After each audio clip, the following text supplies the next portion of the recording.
My husband and sister's affair. Betrayed by own family. It all started in the most subtle way possible, almost like a passing thought that I could have easily ignored. You know that feeling when something is off, but you can't quite put your finger on it? That was me. For months, I felt this creeping unease, like a shadow lingering in the corner of my mind. Michael and Sarah had always been close, and I thought that was a good thing. I mean, family should get along, right? It was comforting to me that my husband and sister could laugh together and share jokes. It felt like we were all one big happy unit. But then, small things started to stand out. I remember one evening at a family barbecue. We were all sitting around and Michael and Sarah were cracking up over some inside joke. It was harmless at first, but it bothered me how they seemed to have this connection that I wasn't part of. They kept glancing at each other, exchanging looks that seemed too familiar. I shook it off at the time because it felt silly to get jealous of my own sister. Besides, I trusted both of them. Why would I ever question that? As time went on, though, little signs began to pile up. Michael started spending more time on his phone, always quick to put it away when I came into the room. When I asked him who he was texting, he'd just brush it off with, "Oh, it's just work," or "just checking in with your sister about the family stuff." It felt innocent enough, but something about his tone rubbed me the wrong way. I began noticing how he would stay late at work more often or claim he needed to run errands that didn't add up. Then there were the messages. At first, they were nothing alarming, short, simple texts between them that seemed completely normal. But as I read through them more closely, the frequency started to bother me. They were texting each other constantly, even about things that didn't involve me or the family. The conversations felt personal, like they had a bond that I wasn't part of, and it stung. I tried to brush it off. I convinced myself that I was being paranoid, that it was all in my head. After all, why would Michael cheat on me with my own sister? It sounded ridiculous. But the seed of doubt had been planted, and it started growing, slowly at first, but persistently. The thing is, I didn't want to be the kind of person who snoops or gets jealous without a good reason. I've always prided myself on being a trusting and secure person. I wasn't one to go through someone's phone or start accusing people without any evidence. But there was a gnawing feeling in my gut that I just couldn't shake. It's like that little voice in your head that whispers, "Something isn't right here." I tried to ignore it for the sake of my sanity and the relationships I held dear. But the red flags kept coming. There were moments when I'd walk into a room and Michael and Sarah would go quiet, as if they had been talking about something they didn't want me to hear. It wasn't just one time. It happened often enough for me to notice. And then one night, the final straw came. We were at a family gathering, just a casual dinner at my parents' house. Everyone was sitting around the table, laughing and eating, and I glanced over at Michael and Sarah, who were sitting across from me. I saw something in the way they looked at each other, a look that made my stomach drop. It wasn't just a friendly glance. It was something deeper, something that felt like a secret. I couldn't describe it, but it was like they were sharing a moment, one that I wasn't a part of. And that's when I knew, deep down, that something was very wrong. I went to bed that night with my mind racing. Maybe I was just being dramatic. Maybe they were just close, and I was reading too much into it. But I couldn't stop thinking about it. The image of them sitting there, sharing that glance, it was burned into my mind. I barely slept, tossing and turning, trying to figure out if I was overreacting or if my gut was telling me the truth. The next day, I decided I couldn't ignore it anymore.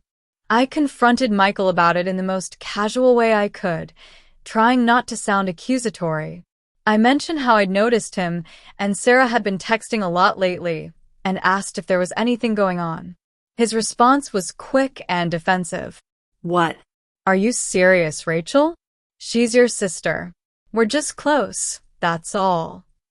He laughed it off like I was being ridiculous, but something about his reaction didn't sit right with me. Why was he so quick to shut it down? That night, I lay in bed, wide awake, staring at the ceiling.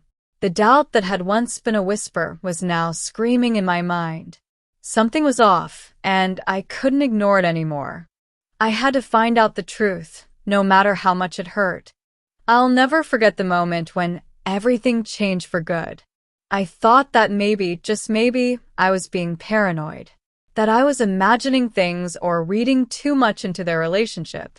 But deep down, I knew something wasn't right. My gut had been telling me for weeks, but I was too scared to confront the truth. It's funny how we sometimes convince ourselves that things are fine, just to avoid facing the pain. It was a Friday night. Michael had gone to bed early, which was unusual for him, but he said he wasn't feeling well. I stayed up, sitting on the couch, staring blankly at the TV, not really watching whatever show was playing. My mind was racing, going over all the small details that had been bothering me, the texts, the glances, the way Michael and Sarah had become inseparable. I could feel the weight of suspicion pressing down on me, and it was suffocating. I remember looking over at Michael's phone, which was on the coffee table. He never used to leave it out like that. Normally, it was glued to his side or hidden in his pocket. But there it was, right in front of me. It felt like a test, like the universe was daring me to look. And for a moment, I debated with myself. Should I check it? Should I invade his privacy? I had never been that person, the one to sneak around and look at my partner's phone. But that night, something snapped in me. The trust one had was already crumbling, and I needed answers.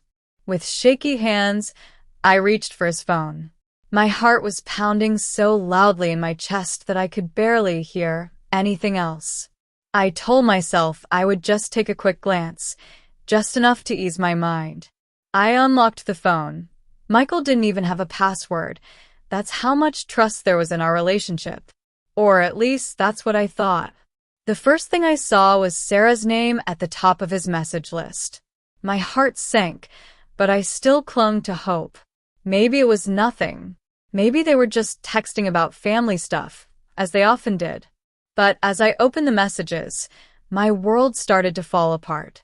There it was, right in front of me, conversation after conversation, late-night messages between them that were anything but innocent. They weren't talking about family. They were talking about each other, about meeting up, about things I never knew were happening behind my back. I could feel my chest tightening, my breathing getting shallow. I scrolled up through the texts, reading things that made me sick to my stomach. They had been meeting in secret for months, sneaking around while I was at work, making excuses to see each other. Michael had even taken time off from work to be with her, telling me he was going on business trips when, in reality, he was with my sister. The worst part was seeing how comfortable they were with each other, like they had been doing this for so long that it didn't even feel wrong to them. It was like I was the outsider in my own life, watching them live out this sick, twisted relationship.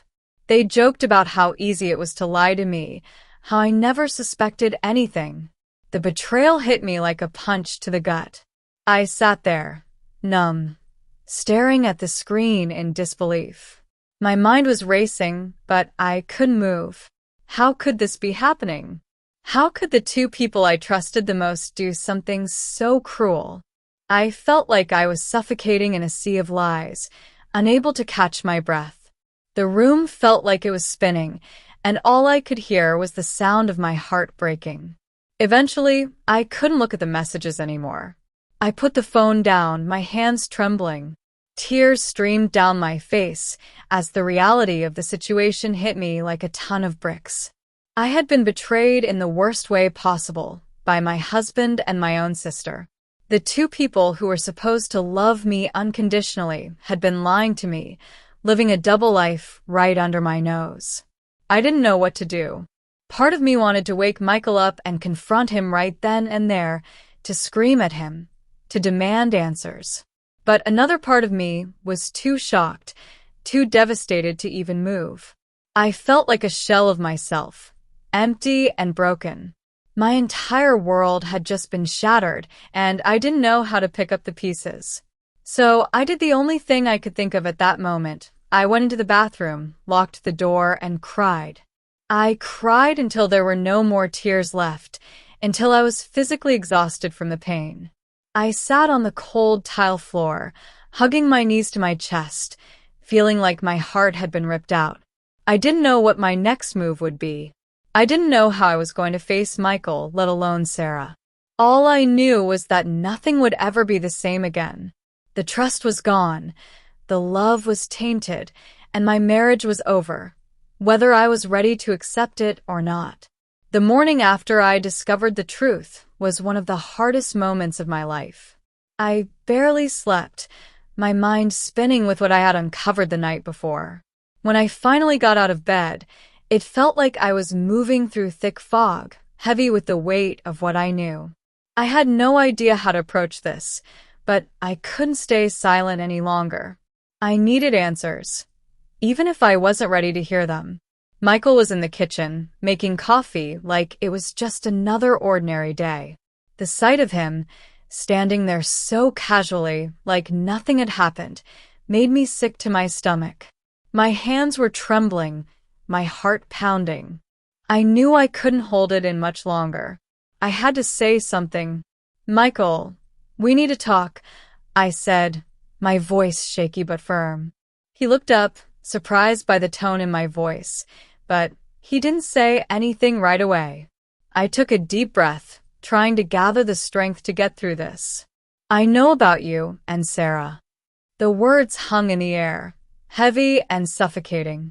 For a second, Michael didn't react. He just stared at me, his face a mix of shock and guilt. Then he did exactly what I expected. He denied it. "What are you talking about?" he said, his voice defensive. "There's nothing going on between me and Sarah. You're overreacting." But I wasn't having it. I couldn't let him gaslight me into thinking I was crazy. I had seen the messages, the proof, and there was no denying it now. "I saw the texts," I said, my voice breaking. "I know everything, Michael. You've been lying to me, both of you." The room went silent. Michael looked down at the floor, his face turning pale. He knew he couldn't talk his way out of this one. I could see the guilt written all over him, and that only made the pain worse. I had spent 10 years of my life with this man, trusted him with everything, and this is how he repaid me. "What do you want me to say?" he finally muttered. "It just happened." That phrase, "it just happened," set me off. It was such a pathetic excuse for what he and Sarah had done. Affairs don't just happen. They are choices, deliberate betrayals, and trying to brush it off like it was something out of his control made me furious. "Don't you dare say it just happened," I snapped, tears streaming down my face. "You've been lying to me for months. You made a choice every single time you texted her, every time you met up with her. This wasn't some accident, Michael." He didn't have a response. There was nothing he could say to make this better. The damage was done, and there was no coming back from it. The man I thought I knew, the man I had built a life with, had betrayed me in the worst way possible. And the worst part? He didn't even seem truly sorry. He just looked defeated. I couldn't bear to look at him any longer. I grabbed my keys and left the house, not knowing where I was going, just needing to get out. I drove aimlessly for hours, my mind racing with thoughts of what to do next. I knew my marriage was over, but it was too much to process all at once. Eventually, I found myself parked outside Sarah's house. My sister, the one person I thought I could always count on. The betrayal from Michael was bad enough, but Sarah? That cut even deeper. She was supposed to be my family, my blood. How could she do this to me? I didn't even hesitate as I walked up to her door and knocked. When she opened it, her face went pale the moment she saw me. She knew why I was there. I could see the guilt in her eyes. "Rachel, she started, but I cut her off. I didn't want to hear her excuses. "How long, Sarah?" I demanded, my voice shaking with anger and heartbreak. "How long have you been sleeping with my husband?" She looked down at the floor, unable to meet my eyes. "It's not what you think," she whispered, but I wasn't having any of it. "Don't lie to me," I said, my voice breaking. "Just tell me the truth." There was a long pause before she finally admitted it. A few months. A few months. That's how long they had been sneaking around behind my back, lying to me, pretending everything was normal while they carried on with their affair. I felt like I was going to be sick. "Why, Sarah?" I asked, tears streaming down my face. "Why would you do this to me? You're my sister. I trusted you." She didn't have an answer. She just stood there, looking ashamed and defeated, much like Michael had earlier. It was clear that neither of them had thought about the consequences of their actions, how deeply they had hurt me. "I can't believe you," I said, my voice barely above a whisper. "I can't believe either of you." And with that, I turned and walked away. I didn't look back. I didn't want to see the guilt on her face or hear her pathetic apologies. I just wanted to be as far away from them as possible. That day, I lost two of the most important people in my life. My marriage was over and my relationship with my sister was destroyed. The people I trusted most had betrayed me, and now I had to figure out how to pick up the pieces of my shattered life. After the confrontation, I felt numb. There was no dramatic yelling, no storming out after a heated argument like you see in the movies. The reality of betrayal was much quieter, more suffocating. It settled in slowly, like a cold that you can't shake off. I spent the next few days in a fog, just trying to make sense of how everything had fallen apart so quickly. Michael and I didn't speak much after that day. It was like we were two strangers living under the same roof, pretending there was something left between us when, in truth, it had all crumbled. The days that followed were some of the hardest I've ever lived through. I kept replaying everything in my head, every moment, every glance, every time Michael and Sarah had laughed together in front of me. How could I have missed the signs? How could I have been so blind to what was happening right under my nose? The self-blame was overwhelming. I started questioning everything about myself, wondering if I had done something to push Michael into her arms. Was I not enough? Was there something wrong with me? But then a shift happened. It wasn't sudden. It came slowly, in bits and pieces. I started to realize that none of this was my fault. I hadn't pushed him away. I hadn't driven Sarah into betraying me. They had made their choices, and those choices had nothing to do with me. It wasn't about what I did or didn't do. The betrayal was on them. And once I accepted that, I knew what I had to do. I had to end it. Filing for divorce wasn't an easy decision, but it was the only choice I had left. There was no saving a marriage that had been shattered by lies and betrayal. I couldn't stay with someone who had broken my trust so completely. The day I went to the lawyer's office, I felt strangely calm, like I had already made peace with what was happening. Signing the papers was like signing the end of one chapter and the beginning of another, though I didn't know what that next chapter would hold. Michael tried to talk to me a few times, to apologize, to explain himself. But every time he opened his mouth, it was the same tired excuses. He kept saying that he didn't mean to hurt me, that he never wanted things to end this way. But the fact was, he had made his choices, and there was no undoing them. I didn't need his apologies. I didn't want to hear him try to justify what he had done. The damage was done, and no amount of "I'm sorry" was going to fix it. What hurt even more than Michael's betrayal, though, was the silence from Sarah. After our confrontation, she didn't reach out. Not a text, not a phone call, not even a message passed through family. It was like she had vanished from my life completely. I had expected some kind of apology, some kind of attempt to make things right between us, but there was nothing. And that silence hurt more than anything she could have said. It was as if she had made her choice, to Michael over me. Losing my sister was like losing a part of myself. We had grown up together, shared secrets, laughed about things no one else would understand. We had been each other's support system through every hard time. And now, she was gone, not just physically but emotionally, too. The betrayal ran so deep that I didn't think I would ever be able to look at her the same way again.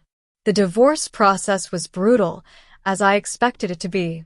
Lawyers, paperwork, splitting up assets. It all felt so cold and mechanical, a far cry from the warmth and love that I had once shared with Michael. We had built a life together, and now, that life was being dissected and divided up like it had never meant anything at all. Every document I signed felt like another nail in the coffin of what we once had. There were moments late at night when I would lie awake and wonder if I had made the right decision. Was there a way to salvage what was left? Was it worth trying to forgive him? But every time those doubts crept in, I reminded myself of one simple truth.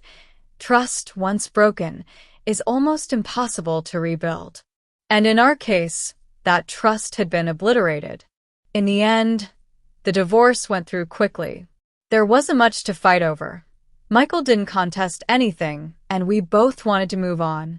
The house went to me, not that I wanted to stay in it much longer. It was filled with too many memories, too many ghosts of what used to be. I packed up my things and moved into a small apartment on the other side of town. It wasn't fancy, but it was mine. It was a place where I could start over, free from the weight of betrayal. The first night in my new place was surreal. I sat on the floor, surrounded by boxes, and realized for the first time in a long time that I was alone. Truly alone. It was a strange feeling, a mix of fear and relief. I had no idea what my life was going to look like moving forward, but for the first time in months, I felt like I had control over it again. No more lies, no more secrets. Just me. The divorce was finalized not long after that, and just like that, my 10-year marriage was over. It felt like the end of an era, like a chapter in my life had closed for good. And though it was painful, it was also freeing. I was no longer tied to the man who had broken my heart, and I no longer had to pretend that things could go back to the way they were. It was time to start rebuilding, piece by piece. After the divorce was finalized, I felt a strange mix of emptiness and relief. It was as though I had finally closed a door that needed to be shut, but behind it was a void I hadn't anticipated. My life, which had been full of chaos and emotional turmoil, was now eerily quiet. The silence was unsettling at first. For 10 years, I had shared my life with someone, built routines, had a sense of normalcy, even if that normalcy was built on lies toward the end. Now all of that was gone. It was just me. Moving into the new apartment was supposed to symbolize a fresh start, but it didn't feel that way right away. The place was small, just a one-bedroom unit on the other side of town, far from the life I had known. I didn't want anything to remind me of Michael or Sarah. I wanted distance from all the memories, the familiar places, the shared history. This apartment was a blank slate, but it felt more like an empty canvas than the masterpiece I had envisioned. I guess that's the thing about starting over, it's harder than it sounds. At first, I threw myself into work. Keeping busy was the only way I knew how to cope with the loss and the anger that still bubbled beneath the surface. I didn't want to think about the betrayal, didn't want to dwell on the fact that my sister was out there, continuing her life like nothing had happened. The thought of them together, even though I had cut off all contact, still gnawed at me. But I knew that focusing on it would only keep me stuck, so I worked long hours, avoiding the quiet moments where my thoughts would inevitably drift back to the pain. But eventually, the busyness wasn't enough. I had to face the reality of my situation. I was alone, and I had to rebuild myself. That's when I started going to therapy. It wasn't something I had ever considered before. I used to think I was strong enough to handle anything on my own. But after everything I'd been through, I realized that maybe strength wasn't about handling things alone. Maybe it was about knowing when to ask for help. Therapy was a game changer. At first, it was hard to open up about everything, to talk about how deeply the betrayal had wounded me, not just because of Michael, but because of Sarah, too. It felt like losing two parts of my life at once, and I hadn't fully processed that until I started talking about it. My therapist helped me understand that healing wasn't linear, that it was okay to feel angry one day and sad the next. She taught me that forgiveness, both of myself and of them, would take time. There were days when I felt like I was making progress, when the weight on my chest felt a little lighter, and I could see a future that didn't revolve around the pain of the past. But there were also days when the sadness would hit me out of nowhere, like when I'd drive past a restaurant where we used to go on date nights, or when I'd hear a song that reminded me of the good times before everything fell apart. Those moments would pull me back into the hurt, but each time, I found it a little easier to pull myself out again. As time passed, I started to focus more on myself.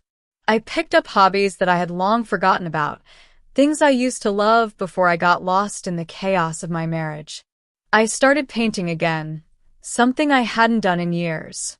It was therapeutic in a way I didn't expect, like putting my feelings onto a canvas was helping me release them.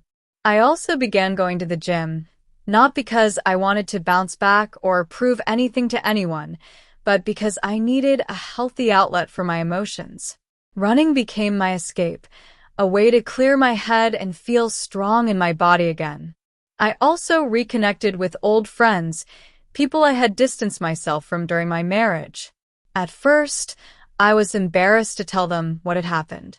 I didn't want to be the woman with the cheating husband and the traitorous sister story. But as I opened up, I realized that everyone had their own struggles, their own stories of heartache and betrayal. And in sharing mine, I found support I didn't expect. My friends rallied around me, reminding me that I wasn't alone in this. That was something I hadn't realized I needed to feel connected again. Slowly, piece by piece, I began to rebuild my life. It wasn't fast and it wasn't easy, but with each passing day, I felt a little stronger. The anger that had once consumed me started to fade, replaced by a quiet resolve. I realized that holding on to the bitterness only kept me tied to the people who had hurt me, and I didn't want to carry that with me into my future. One of the hardest lessons I had to learn was that forgiveness isn't about letting the other person off the hook. It's about freeing yourself from the burden of carrying the pain they caused. I wasn't ready to forgive Michael or Sarah completely, but I was learning to let go of the anger. It didn't serve me anymore. It didn't help me heal. There were moments when I'd think about reaching out to Sarah, about trying to rebuild some semblance of a relationship. But every time, I stopped myself. The wound was still too fresh, and I wasn't sure if I could ever trust her again. Maybe one day we'd talk. Maybe one day I'd be able to forgive her fully. But for now, I needed space. I needed time to focus on myself, and what came next? And what came next? That was the question. For the first time in a long time, I didn't have a plan. I didn't have the answers. But I was okay with that. Starting over didn't have to be scary. It could be an opportunity, a chance to redefine who I was, to rediscover the things that made me happy, and to rebuild a life that was mine and mine alone. 2 years have passed since the divorce, and it's strange to think about how far I've come. If you had told me back then that I would be in this place today, feeling strong, independent, and even hopeful, I don't think I would have believed you. Back then, it felt like the end of the world. The pain was so consuming that I couldn't imagine a future where I wouldn't feel broken. But life has a way of surprising you, especially when you decide to take control of your own story. In these 2 years, I've learned more about myself than I ever thought possible. For one, I learned that I'm much stronger than I gave myself credit for. Going through something as devastating as betrayal by both my husband and my sister forced me to confront parts of myself that I had been ignoring for years. It made me realize that my happiness and self-worth don't depend on anyone else. They come from within, and once I started nurturing that part of myself, everything else began to fall into place. Michael and I don't speak anymore. After the divorce was finalized, I cut off all contact. It wasn't easy at first. There were moments when I wanted closure, when I wanted to understand why he did what he did. But eventually, I realized that no explanation could ever make sense of his betrayal. Sometimes people do hurtful things, and we may never know why. What matters is how we choose to move forward after the hurt. As for Sarah, we haven't spoken either. There were times when I thought about reaching out, times when I missed her, despite everything. She was my sister, after all. We grew up together, shared so many memories, both good and bad. But every time I considered it, I reminded myself that trust, once broken, takes a long time to rebuild. I'm not sure if we'll ever have a relationship again.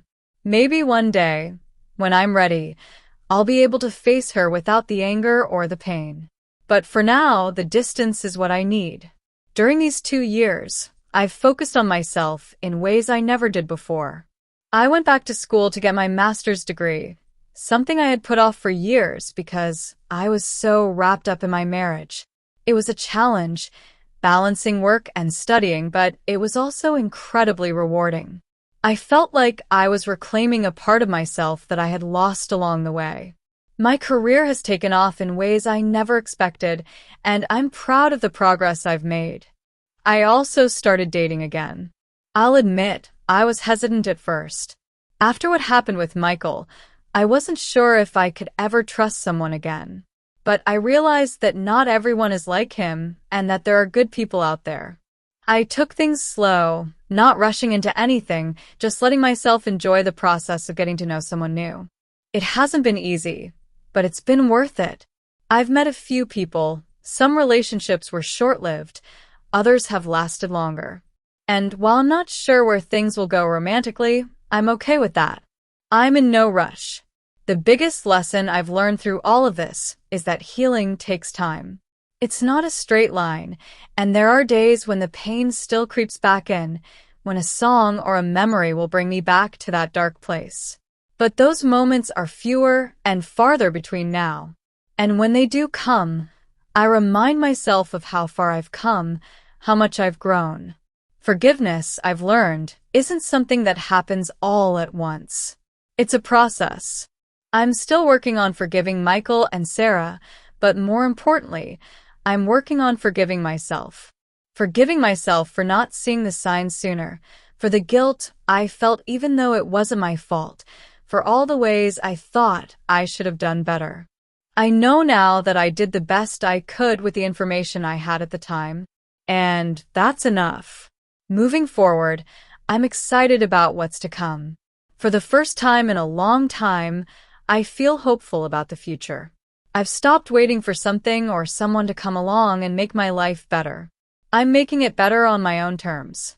Whether that's through my career, my friendships, or even in the quiet moments when I'm alone, I've learned to appreciate the life I'm building for myself. I used to think that my marriage defined me, that my identity was wrapped up in being Michael's wife. But I'm so much more than that. I'm Rachel.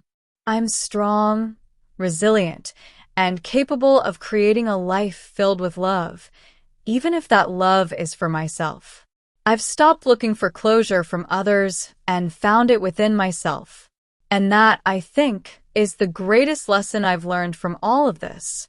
Life after betrayal isn't easy, but it's possible. You can rebuild, you can heal, and you can move forward. It won't happen overnight, and there will be setbacks along the way, but if you keep pushing forward, you'll find your way. That's what I did, and if I can do it, so can anyone. Thanks for listening to my story. I hope it helps someone out there who's going through something similar. Remember, you're stronger than you think, and you're worthy of love and happiness, whether that comes from someone else or from within. Lessons of betrayal and forgiveness according to the Bible. Betrayal is one of the most painful experiences a person can endure. It's the breaking of trust, the violation of a bond, and the wounding of the heart. The Bible speaks to this deeply human experience, offering guidance on how to understand, cope, and heal when betrayal occurs. Throughout the scriptures, betrayal is a recurring theme, and there are lessons we can draw from biblical stories and teachings to navigate such trials. First, we must acknowledge that betrayal is not a new experience. It has existed since the earliest stories of humanity. Think about Judas Iscariot, one of the most infamous figures of betrayal in the Bible. Judas, a disciple of Jesus, was close to him, trusted by him, and yet, for 30 pieces of silver, he turned against the very one who had called him a friend. Jesus knew Judas would betray him, and yet he allowed it to happen because it was part of a greater plan. As painful as betrayal is, the Bible teaches us that it does not occur outside the knowledge of God. He sees it, understands it, and allows it for reasons beyond our immediate understanding. One of the first lessons we learn from the Bible regarding betrayal is to trust in God's sovereignty. In Romans 8 verse 28, we are reminded that all things work together for the good of those who love God, who are called according to his purpose. Even betrayal can be used by God for good, though it is difficult to see in the moment. Joseph, another figure in the Bible, was betrayed by his own brothers. They sold him into slavery out of jealousy, but through that betrayal, Joseph's path led him to become a ruler in Egypt and to save many lives during a famine. What his brothers meant for harm, God meant for good. Genesis 50 verse 20. In the midst of betrayal, we must cling to this truth, that God can and will use even the deepest wounds for his purpose. Another lesson the Bible teaches us is the importance of forgiveness. This can be the hardest part of healing from betrayal. In Matthew 6 verses 14 to 15, Jesus says, "For if you forgive other people when they sin against you, your heavenly Father will also forgive you. But if you do not forgive others their sins, your Father will not forgive your sins." This verse is challenging because it reminds us that forgiveness is not optional. It's a command. We must forgive, not just for the sake of the other person, but for our own souls. Forgiveness is the key to releasing the bitterness that can take root in our hearts after betrayal. It doesn't mean that what was done to us was okay, nor does it mean we must immediately reconcile with the person who hurt us. Forgiveness is about releasing the offender from the debt they owe us and placing the matter in God's hands. Jesus modeled forgiveness in the most profound way when, as he hung on the cross, betrayed and abandoned by those he loved, he said, "Father, forgive them, for they do not know what they are doing." Luke 23 verse 34. If Jesus could extend forgiveness in the midst of unimaginable suffering, we, too, are called to follow his example. It's important to remember that forgiveness is a process. It may not happen all at once, and that's okay. We can ask God to help soften our hearts and give us the strength to forgive as he forgave us. The Bible also teaches us to guard our hearts, but not to harden them. Proverbs 4 verse 23 says, "Above all else, guard your heart, for everything you do flows from it." After experiencing betrayal, it's natural to want to build walls around your heart to protect yourself from future pain. But the Bible cautions against allowing bitterness or distrust to take over. Guarding your heart doesn't mean closing it off entirely. Instead, it means being discerning about who you allow into your life and recognizing that ultimate trust belongs to God alone. When we place our trust in people, we are inevitably setting ourselves up for disappointment. Humans are flawed, and even those we love the most can fail us. Jeremiah 17 verse 5 says, "Cursed is the one who trusts in man, who draws strength from mere flesh and whose heart turns away from the Lord." This verse reminds us that our ultimate trust should always be in God, not in people. That doesn't mean we should stop loving others or live in fear of being hurt again. It means recognizing that people are imperfect and only God is unfailing. When betrayal occurs, it can be an opportunity to deepen our reliance on God's faithfulness. The Bible also speaks to the concept of boundaries. While we are called to forgive, the Bible doesn't say that we must allow someone who has hurt us to continue hurting us.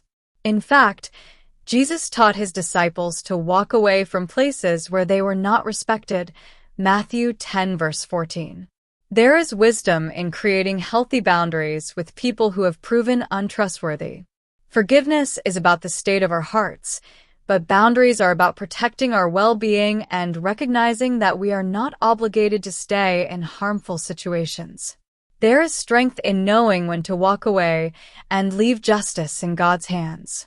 Lastly, the Bible encourages us to find comfort in God during our times of pain. Psalm 34 verse 18 says, "The Lord is close to the brokenhearted and saves those who are crushed in spirit." God understands the pain of betrayal because he, too, has been betrayed by his people, by his disciples, and by humanity. Yet, he offers us comfort in our darkest moments, drawing near to us when we are hurting the most. In times of betrayal, we are reminded to seek God's presence, to bring our pain to him, and to allow him to heal our wounds. In conclusion, the Bible offers us profound guidance when it comes to dealing with betrayal. We learn to trust in God's sovereignty, knowing that he can use even the worst circumstances for good. We are called to forgive, following the example of Jesus, while guarding our hearts with wisdom. Boundaries are important, and we are reminded to trust God above all, even when people fail us.